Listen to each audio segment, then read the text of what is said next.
شاید یہ فرمائیے ہیپیسٹ مومنٹ جمال شاہ صاحب کی زندگی کا؟ میرا خیال ہے کہ جو اولاد ہے وہ شاید سب سے اعلیٰ ترین خوشی ہوتی ہے. بچے، اب میں بچوں کو دیکھ کے خوش ہوتا ہوں. جمال شاہ صاحب کی زندگی کا سب سے غمگین لمحہ؟ مجھے میری والدہ ہم بہت قریب تھے اور وہ بڑی کم گو، میں بھی کم گو. میں مہینوں باہر رہتا تھا اور وہ مس کرتی تھی. جب میں جاتا تھا تو صرف بیٹھ کے خاموش رہتے تھے. واہ. اور یہ وہ خاتون تھی کہ جو بچپن میں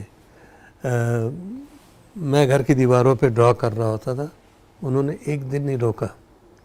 رات کو مجھے یاد ہے کہ وہ دیواریں صاف کیا کرتی تھی اور اگلے دن میں پھر اٹیک ان دیواروں پہ کر لیا کرتا تھا. اور کبھی بھی انہوں نے نہیں روکا، ہر موقع پہ انہوں نے سپورٹ کیا.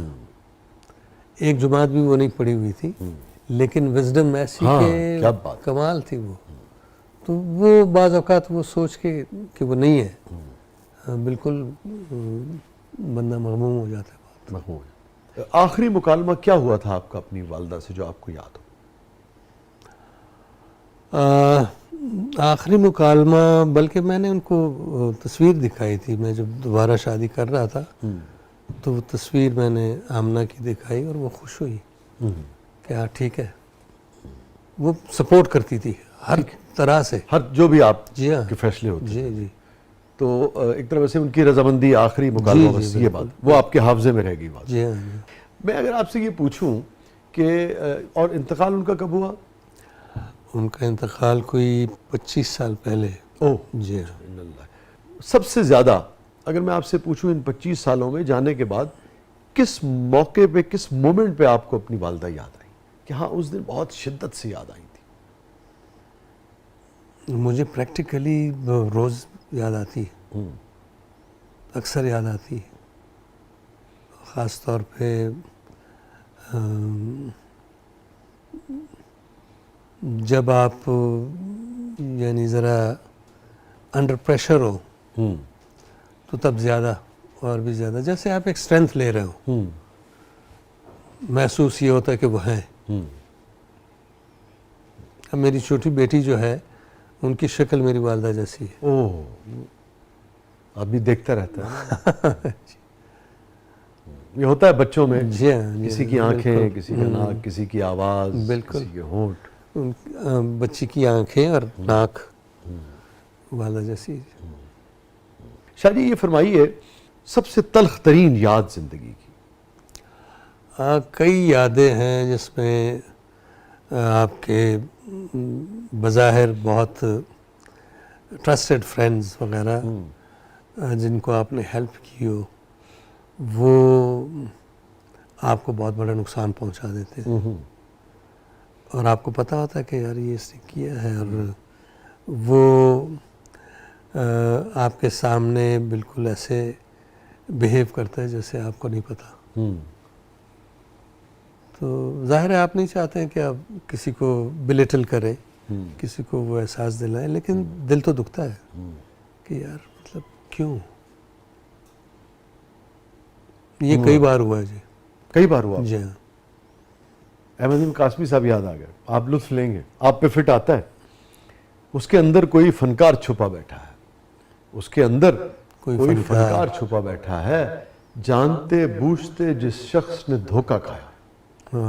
آپ نے شاید اس پہ کوئی پینٹنگ بنائی ہوگی، انہوں نے شیئر کر دیا. اور کتنی مرتبہ ہوا آپ کے ساتھ؟ کئی بار ہوا ہے. مجھے میری وائف بار بار کہتی ہیں کہ فلانا یہ نہیں ہے، وہ نہیں ہے، ٹھیک نہیں ہے، تو اس سے دور رہیں. میں کہتا ہوں کوئی ضرورت نہیں ہے، ٹھیک ہے، یہی کافی ہے کہ مجھے پتہ چل گیا. اور اس کی وجہ کیا ہے؟ اعتبار کرتے ہیں جلدی؟ اعتبار تو کرنا پڑتا ہے. یعنی اعتبار بھی اگر آپ میں نہ ہو تو پھر کیا رہ گیا. زندگی کتنی مشکل ہو جائے نا. میں یہی سوچتا ہوں. بالکل کوئی بات نہیں، ہو گیا سو ہو گیا، کوئی پرابلم نہیں. شاہ جی یہ فرمائیے کس چیز کے کھو جانے کا خوف رہتا ہے، یا ڈر یا دھڑکا؟ اس وقت مجھے یہ جو ہمارا معاشرہ ہے یا ملک ہے جس توڑ پھوڑ کے عمل سے گزر رہا ہے، مجھے یہ چیز خوفزدہ کرتی رہتی ہے کہ یار شاید یہ تعلقات، یہ سلسلے یہ نہ رہیں، بہت ڈراسٹک تبدیلی آئے. یہ خوفناک ایک سوچ ہے، مجھے یہ چیز ہانٹ کرتی رہتی ہے. اور اس کا تعلق سیاست سے بہت زیادہ ہے، اقتصاد سے بہت زیادہ ہے، جی بہت زیادہ، کمرشلزم سے بہت زیادہ ہے. وہ بالکل یعنی مجھے لگتا ہے کہ احساس ہی نہیں لوگوں کو کہ وہ کیا کر رہے ہیں، کس شدید لیول کی توڑ پھوڑ یہ کر رہے ہیں. شاہ جی یہ فرمائیے کہ جیسے پوری دنیا میں سائنس اور جو سماجیات اور عمرانیات کا جو سارا جو سلسلہ ہے، جو ماڈرن سٹیٹس کا جو وہ ہے، بھئی اتنے لاکھ نفوس پہ اتنے ڈاکٹرز چاہیے، اتنے لاکھ نفوس پہ اتنی ایمبولینسز چاہیے، اتنے سکولز چاہیے، اتنے ہوٹلز چاہیے، اتنے ریسٹورنٹس چاہیے، تو اسی حساب سے ایک تناسب سے ہے. جی اسی طریقے سے اتنے لاکھ نفوس کے لیے آرٹ کی جو مختلف فارمز ہیں، اتنے لوگ تقریباً ہر معاشرے میں ہوتے ہیں. پینٹرز ہیں، شاعر ہیں، سنگرز ہیں، ایکٹرز ہیں. کیا ہماری 25 کروڑ کی آبادی میں جو ریشو ہے آرٹ کی، وہ کتنے پرسنٹ کم ہے یا اتنی ہے جتنی ہونی چاہیے کسی بھی صحت مند معاشرے میں؟ اس کو کس ریشو کو کیسے دیکھتے ہیں؟ میرا خیال ہے کہ ہمارے معاشرے میں آرٹ کی جو ریشو ہے وہ بہت کم ہے، بہت کم ہے، یعنی خوفناک حد تک کم ہے.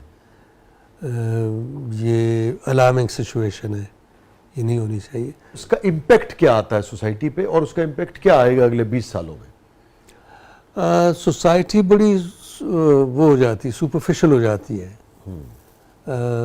بناوٹ زیادہ سے زیادہ آپ کو نظر آتی ہے، انسیکیورٹی بڑھ جاتی ہے، خوبصورتی کم سے کم ہونے لگتی ہے. کہیں وائلنس کو بھی جنم دیتی ہے آگے بڑھ ظاہر کے؟ ہے خوبصورتی کا کم ہونا جو ہے وہ ایک وائلنٹ عمل ہے. ہاں وائلنٹ بذات خود ایک وائلنٹ. جی بالکل. اور وائلنس تو پھر ظاہر ہے جب آپ کنزیومر دوسرے کو سمجھتے ہیں تو پھر آپ نے بائے ہک و کرک چیزیں جمع کرنی ہے.